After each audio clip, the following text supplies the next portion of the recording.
Shalom, selamat pagi. Selamat beraktivitas pada pagi hari ini. Semoga Tuhan Yesus tetap memberikan kekuatan kepada kita. Tentu kita sudah bersama-sama keluarga datang kepada Tuhan dan memuliakan Tuhan, memuji Tuhan, sekaligus merenungkan firman Allah. Jadi dalam 10 menit ini saya akan menyampaikan renungan firman Allah pagi hari ini yang temanya adalah berbahagia dan berhasil.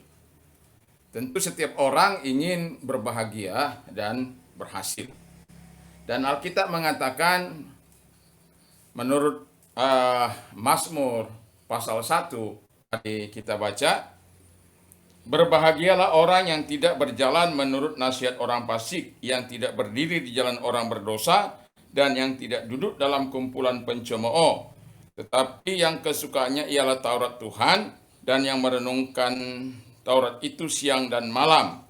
Ia seperti pohon yang ditanam di tepi aliran air, yang menghasilkan buah pada musimnya, dan yang tidak layu daunnya, apa saja yang diperbuatnya berhasil. Jadi, kalau kita mau berbahagia dikatakan tidak berjalan menurut nasihat orang fasik. Dulu saya pernah dinasihati orang tua pengusaha, dia bilang begini, kalau kau mau berhasil tidak boleh jujur, ya. Terus karena saya pada waktu itu pendeta muda, terus saya bilang begini. Yang saya tahu, kejujuran akan selalu menang, mengalahkan kecurangan. Dan saya melihat sampai hari ini, bisa saya melihat dan menyaksikan bahwa jalannya yang dikatakan kalau tidak jujur akan berhasil, dan kalau jujur tidak makan. Tetapi saya yakin dan percaya sampai hari ini saya masih melihat kebaikan Allah. Jangan mengikuti nasihat orang fasik, rugi. Yang kedua dikatakan, yang tidak berdiri di jalan orang berdosa, itu disebut berbahagia. Jadi tidak berdiri di jalan orang berdosa. Jadi kalau kita berdiri di jalan orang berdosa, satu contoh ya, saya punya sahabat dulu, orang lain memfitnah saya, dia teman dekat saya, termasuk juga ya wakil saya gitulah. Tetapi ketika ada orang yang mencoba menyabotase pelayanan saya, dia berada di kumpulan orang berdosa itu.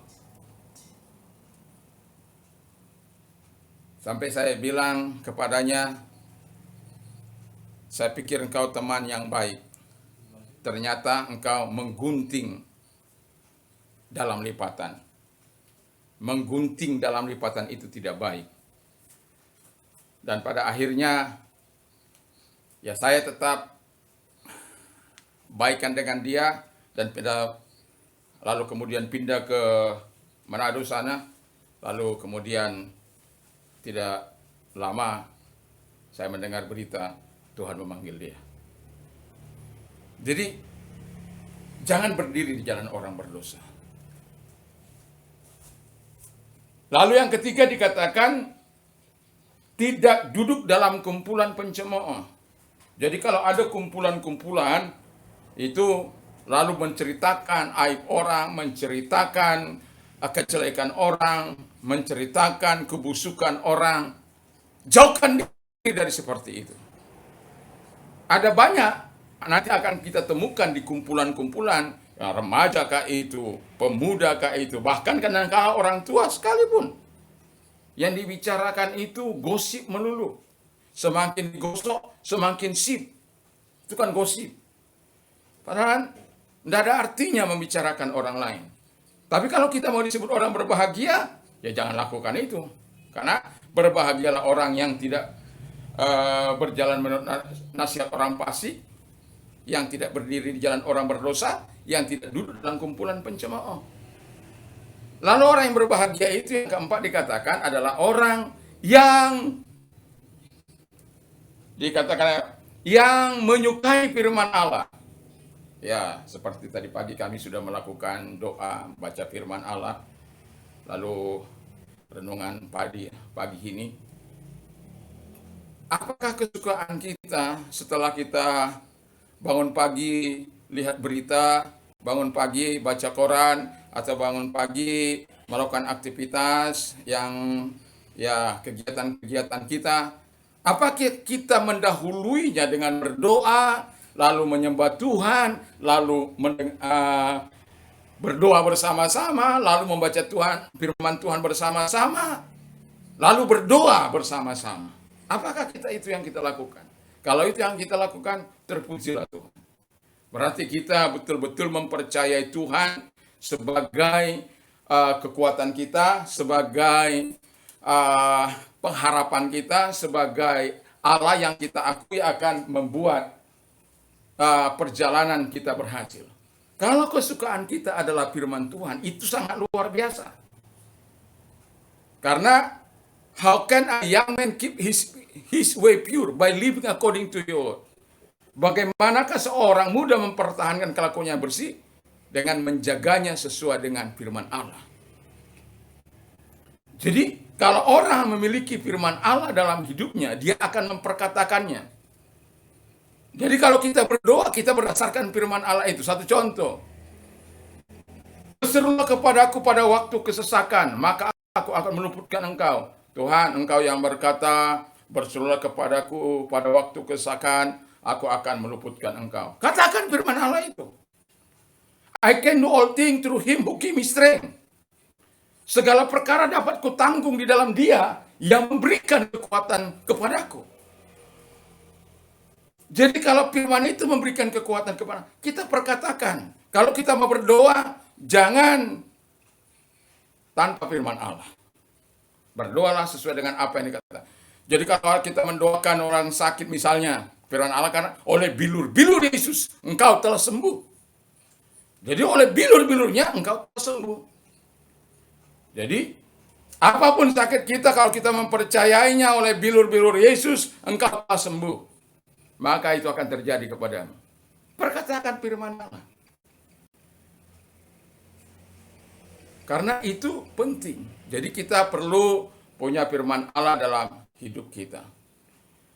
My God shall supply all your need according to his riches in glory by Christ Jesus. Allahku akan mencukupi segala kebutuhanmu menurut kekayaan dan kemuliaan dalam Kristus Yesus. Jadi ketika kita menyukai firman Allah, tentu ada firman Allah itu dalam mulut kita, dalam hati kita. Sehingga kita disebut orang yang berbahagia. Karena firman itu akan menguatkan iman kita, firman itu akan menyucikan kita, firman itu akan memberikan pengharapan, dan firman itu juga akan membuat kita sepenuhnya mengandalkan Allah. Kalau Allah di pihak kita, siapa lawan kita? Jadi firman itu harus diperkatakan, firman itu harus menjadi kesukaan bagi kita. Tujuan daripada kitab Mazmur dibuatkan adalah untuk menyediakan puisi bagi ekspresi ya, pujian kita, lalu penyembahan kita, dan pengakuan iman kita kepada Tuhan. Itulah tujuannya. Jadi luar biasa kalau kita memiliki hati yang menyukai firman Allah. Saya yakin dan percaya kita akan menjalani kehidupan ini dengan semangat, dengan hal yang sangat luar biasa, dan ya kita akan bisa menjadi terang dan berkat bagi Allah. Yang terakhir kata firman Allah itu tidak hanya diperkatakan atau tidak hanya disukai juga, tetapi harus direnungkan. Apa sih kata firman Allah? Jadi direnungkan lebih dalam supaya meresap di hati kita untuk mengaplikasikannya di tengah-tengah kehidupan ini. Memang hal kita katakan yang alami dulu datang, baru yang rohani. Dari logos kepada rima, ya. Itu yang kita harapkan terjadi dalam kehidupan kita. Jadi sehingga firman Allah itu menjadi penopang sepenuhnya dalam kehidupan kita. Jadi ketika kita berkata bahwa berbahagialah orang yang tidak berjalan menurut syariat orang fasik, yang tidak berdiri jalan saya, yang tidak duduk dalam kumpulan pencemooh, tapi yang kesukaannya ialah Taurat Tuhan, dan yang merenungkan Taurat itu siang dan malam. Lalu apa akibatnya? Akibatnya adalah ketika jaminan kepastian dari Allah ada. Di ayat yang keempatnya dikatakan, ayat yang keempat dikatakan, ia seperti pohon yang ditanam di tepi aliran air, yang menghasilkan buahnya pada musimnya, dan yang tidak layu daunnya, apa saja yang diperbuatnya berhasil. Jadi jelas bahwa ketika kita melakukan apa yang dikatakan, diperintahkan Allah itu, dia akan menggenapi janjinya untuk kita berhasil dalam kehidupan kita ini. Kita disebut ia seperti pohon yang ditanam di tepi aliran air, yang menghasilkan buahnya pada musimnya, dan yang tidak layu daunnya, apa saja yang diperbuatnya berhasil. Tentu kita ingin berbahagia sekaligus berhasil dalam kehidupan kita ini. Lakukan prinsip-prinsip dari Alkitab kita, khususnya dari kitab Mazmur pasal 1 itu. Sehingga pagi ini kita melangkah dengan kepastian daripada firman Allah. Pagi ini kita melangkah memuji Tuhan dengan kepastian yang daripada Allah. Dan ikutilah apa yang dinasihatkan oleh firman Allah, maka kita akan menikmati segala kebaikan dan kemurahan Tuhan. Mari kita berdoa. Kami bersyukur, berterima kasih kepada Bapa di surga, karena kami tahu bahwa Tuhan adalah kekuatan kami. Kami adalah orang-orang, siapapun di muka bumi ini kami tahu ingin berbahagia, termasuk kami Bapa di surga. Dan setiap orang di muka bumi ini bukan hanya berbahagia, tapi juga dia berhasil. Dan janji firman-Mu dari Mazmur 1 itu sudah pasti akan digenapi bagi kami yang mempercayai Engkau Tuhan sebagai Tuhan dan Juru Selamat kami. Terima kasih Bapa, terima kasih Yesus, terima kasih Roh Kudus. Berkati firman-Mu, dan kami mau melangkahkan kaki kami ini hanya bersama dengan Tuhan. Kami sadar, kami penuh dengan keterbatasan, kami manusia yang lemah, tetapi dengan firman itu, kami yakin kami bisa melangkah dengan kekuatan Tuhan. Kami memperoleh kemenangan demi kemenangan, dari satu kemenangan kepada kemenangan yang lain, sebab kami lebih daripada pemenang bersama dengan Allah. Terima kasih Bapa di surga buat janji-Mu bagi kami. Engkau janjikan berbahagia dan berhasil bila kami melakukan sebagaimana ya firman Allah yang sudah kami dengar dalam Mazmur 1 ayat 1 sampai dengan 4. Terima kasih Bapa di surga, terima kasih. Kami bersyukur, kami berterima kasih. Dalam nama Yesus kami berdoa. Haleluya. Amin. Diberkatilah Anda dan tetaplah semangat di dalam Tuhan. Tuhan Yesus memberkati. Haleluya.